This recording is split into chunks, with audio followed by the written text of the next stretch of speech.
Iki jabatannya lurahmu wis periode ketiga toh? Wis mentek, terus ana wong iki jenenge marga ya wong sempu ya. Wong sempu marga mulya nyalon kepala desa, pengen terpilih dadi kepala desa. Akhirnya mider wong sak desa marga mulya dipoparani dijaluki dukungan. Saben mlebu omah ketemu sing duwe omah, kula badhe nyalon kepala desa. Nyuwun bantuanipun, dukunganipun. Monggo maos sholawat nariyah. Allahumma sholli sholatan kamilah wa sallim salaman ta'allu bihil uqad wa tanfariju bihil kurab wa yastasqal ghamamu biwajhil karim wa ala alihi washabbihi. Wong sijine yang ngono, kula badhe nyalon kepala desa, nyuwun dukungane, nyuwun bantuane. Monggo sareng maos sholawat nariyah. Allahumma sholli sholatan kamilatan wa sallim wong kabeh sak desa kula badhe nyalon kepala desa, nyuwun dukunganipun. Monggo sareng mau sholawat nariyah. Allahumma sholli wa sallim salaman tamman ala. Angger wong dituki sholawat nariyah, ayo dados kira-kira pas wayah pilihan saged dados kepala desa napa mboten? Rangira dadi kuwi dudu wilayahe sholawat nariyah, tapi wilayahe sholawat rupiah.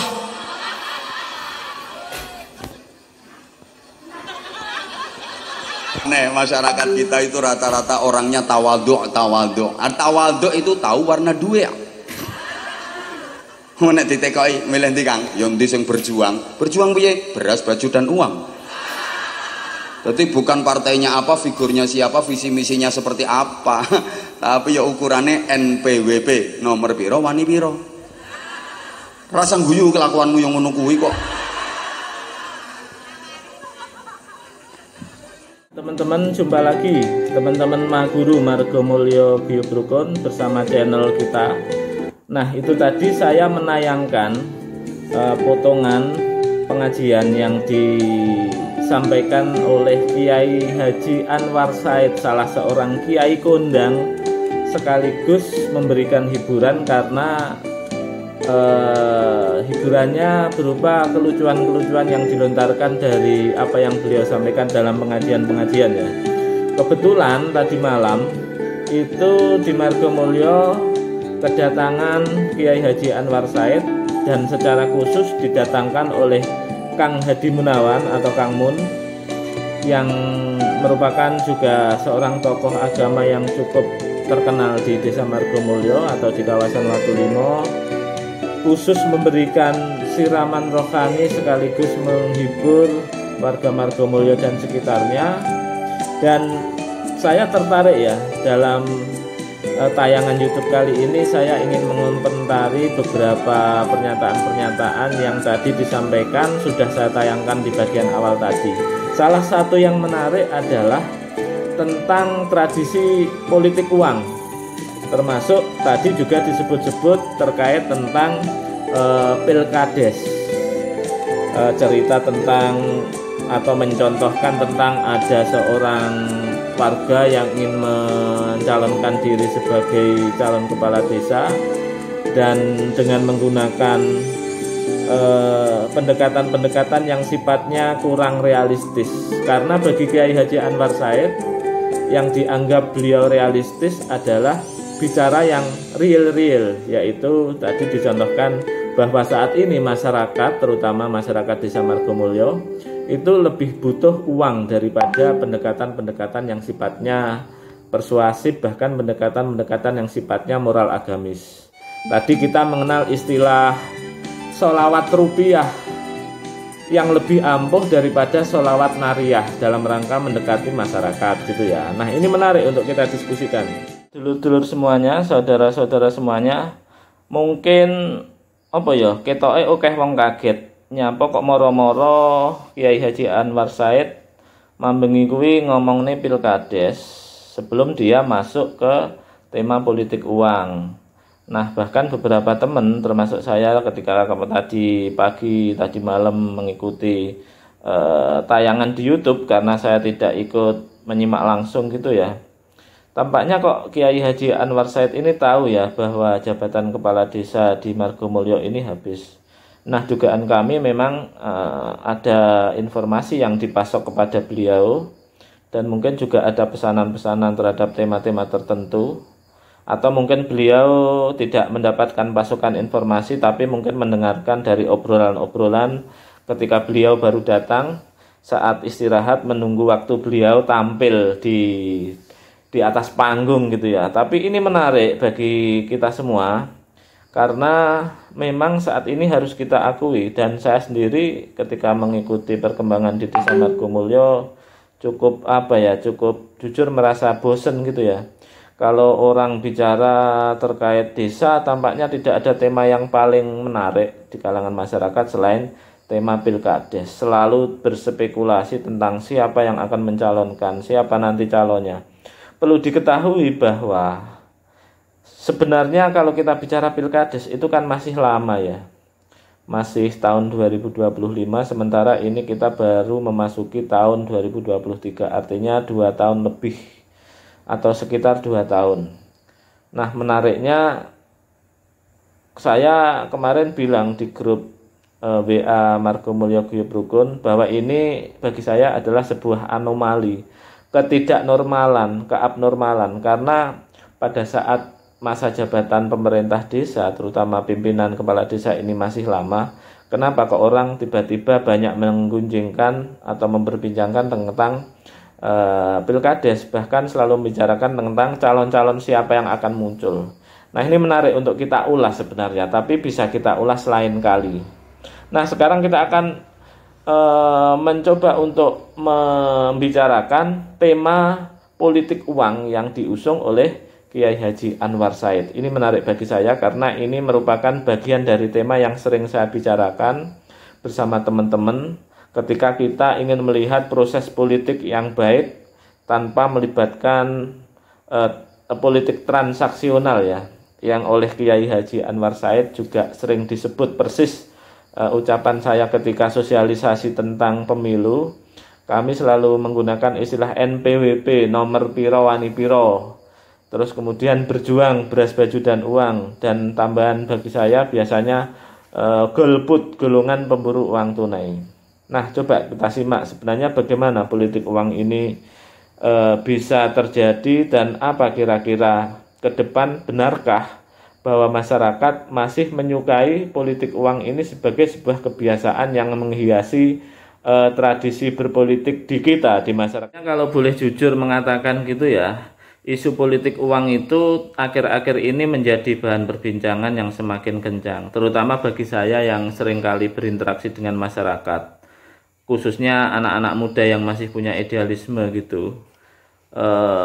Dalam sebuah sosialisasi, dalam setiap sosialisasi, acara-acara forum-forum anak muda, ketika kami berada dalam posisi sebagai petugas sosialisasi kepemiluan atau tentang demokrasi dan politik, yang sering kali ditanyakan itu adalah, atau yang sering kali diresahkan itu adalah politik uang itu ya.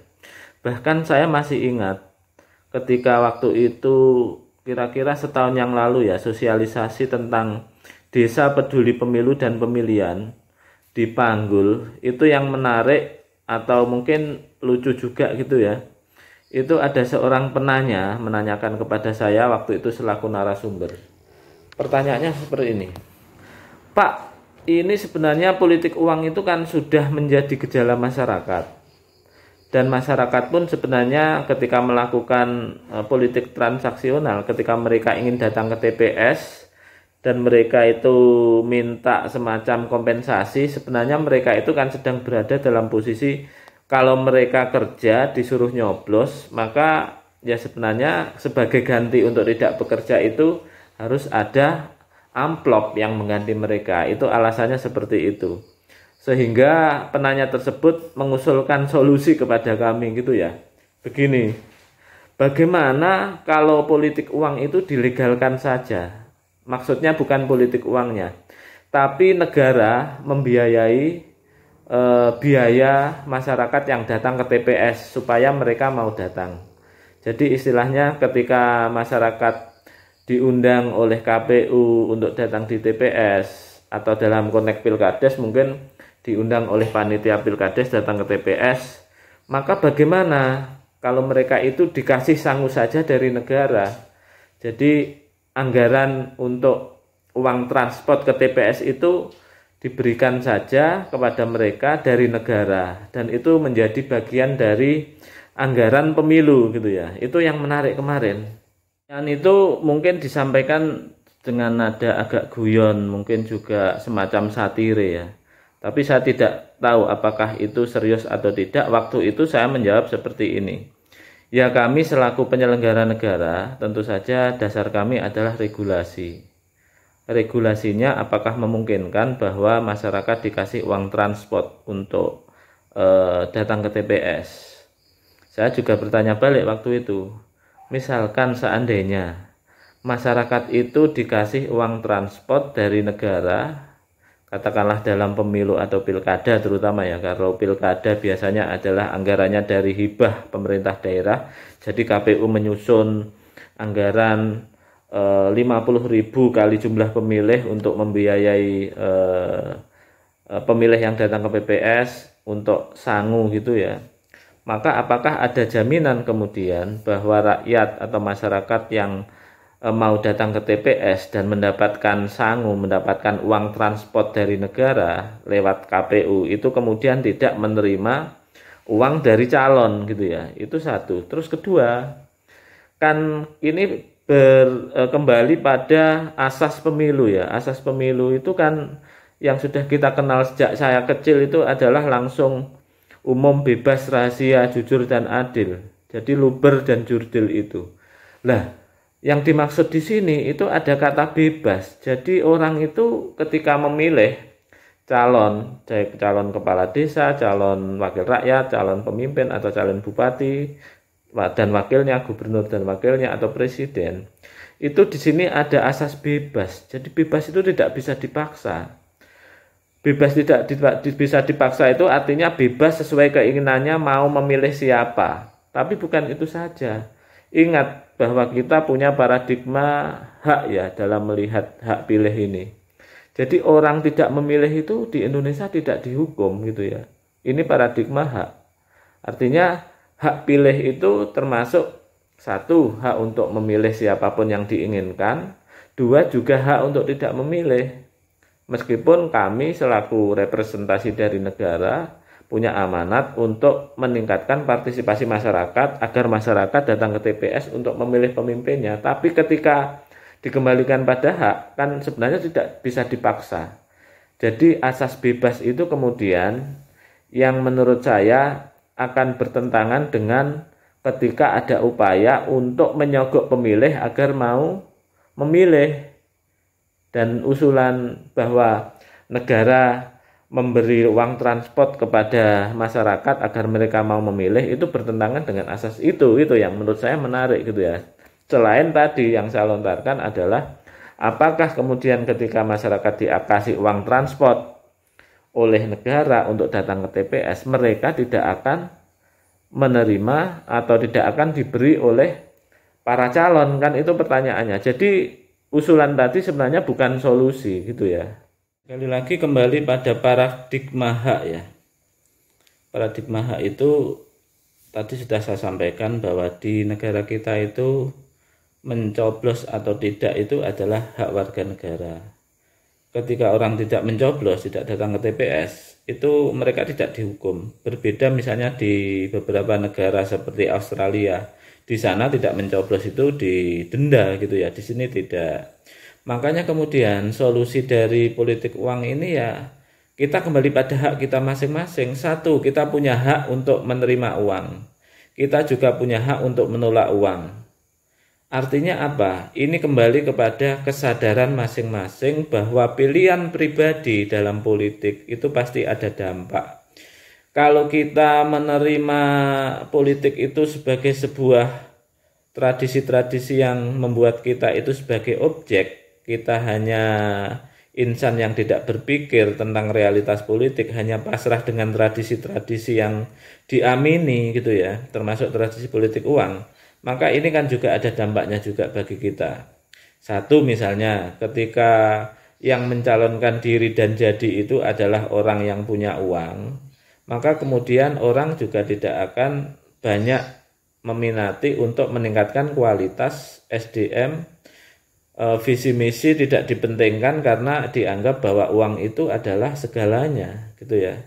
Tetapi apakah uang itu segalanya? Ternyata tidak juga. Ingat, belakangan ini banyak video-video viral ya, berita-berita viral tentang, misalnya kemarin di Banyumas ada viral duit ora payu, duit ora payu. Itu ternyata calon yang mengeluarkan duit 700.000 per orang itu masih kalah dengan calon yang memang secara kualitas moral bagus, gitu ya, secara visi misi lebih baik, juga punya basis ketokohan, dan ketokohan ini berbasis moral agama yang kuat, sehingga ketika dia maju itu masyarakat ternyata masih ada, gitu ya, yang mendukung calon-calon yang memang bagus, bahkan tidak mengeluarkan uang. Kalau kita sebenarnya mau mencari referensi, banyak kok calon-calon pemimpin-pemimpin, bahkan kades juga yang terpilih tanpa politik uang itu. Di Yogyakarta yang terkenal itu ada Wahyudi Anggoro Hadi ya, kades Sleman, kades Panggung Harjo, daerah Sleman. Itu menang 40%, mengalahkan 2 calon lainnya tanpa mengeluarkan amplop serangan fajar, meskipun dia juga membiayai biaya-biaya untuk menyebarkan visi misi, bukan untuk membeli suara ya, tapi dia mengeluarkan uang untuk menyebarkan visi misi, untuk melakukan edukasi, dan dia menang dengan biaya politik yang sangat minim. Ini kan menarik sebenarnya ya. Satu paradigma yang menarik yang bisa kita gunakan sebenarnya juga adalah bahwa awake dhewe iki kan yo duwe hak untuk memilih sikap. Memilih sikap itu artinya orang kalau sudah sadar, maka dia akan bisa juga untuk mengupayakan bahwa kesadarannya itu bisa dimanfaatkan untuk membuat gerakan. Jadi kalau kita sudah sadar bahwa politik uang itu punya dampak yang buruk, maka kita juga bisa jadi kita akan sadar bahwa kita tidak bisa diam. Kita akan melakukan edukasi, kita akan melakukan penyadaran terhadap bahaya dari politik uang ini. Sehingga ketika kesadaran ini membentuk sebuah gerakan, maka orang tidak lagi berdiam diri, hanya bergumam sendiri, tapi dia akan bicara, mengajak orang, menyadarkan orang lain untuk bergerak, melawan bersama-sama tradisi-tradisi yang buruk. Karena saya pikir orang itu punya pilihan ya, dari hasil berpikir gitu ya. Kalau dalam agama Islam itu kan manusia itu adalah fi ahsani taqwim.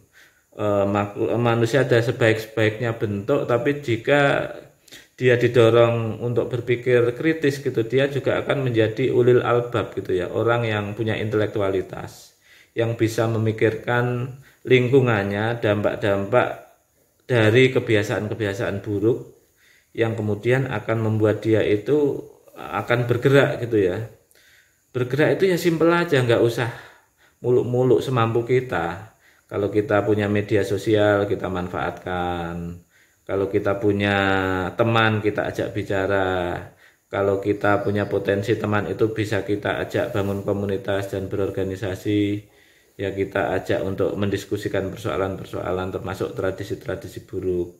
Itu saya pikir salah satu pilihan hasil dari paradigma hak itu tadi yang bisa kita lakukan, bisa kita pilih di ruang-ruang demokrasi yang disediakan oleh negara.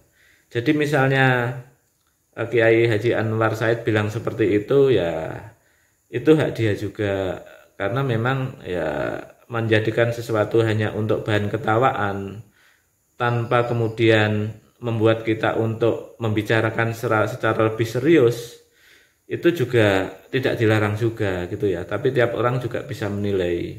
Orang boleh bicara apapun di Indonesia ini, entah itu hanya untuk mencari uang dari tanggapan, atau memang untuk berdiskusi secara lebih serius dengan risiko-risiko yang mungkin kalau kita bicara politik uang ini kan memang akan sensitif ya di mata, di telinga orang-orang. Kalau kita mengajak orang untuk bicara politik uang dan kita menyampaikan bahwa ayo kita tolak politik uang, orang-orang yang kemudian hanya mengharapkan uang itu kan juga akan takut kepada kita gitu ya. Makanya ya ada taktik-taktik gerakan yang bisa kita buat. Jangan frontal, pelan-pelan saja, nyantai saja, kita buat penyadaran itu pelan-pelan gitu ya. Jadi nyantai ya, semampunya saja. Apalagi kalau kita itu punya apa ya, kesibukan-kesibukan ya, di sela-sela kesibukan.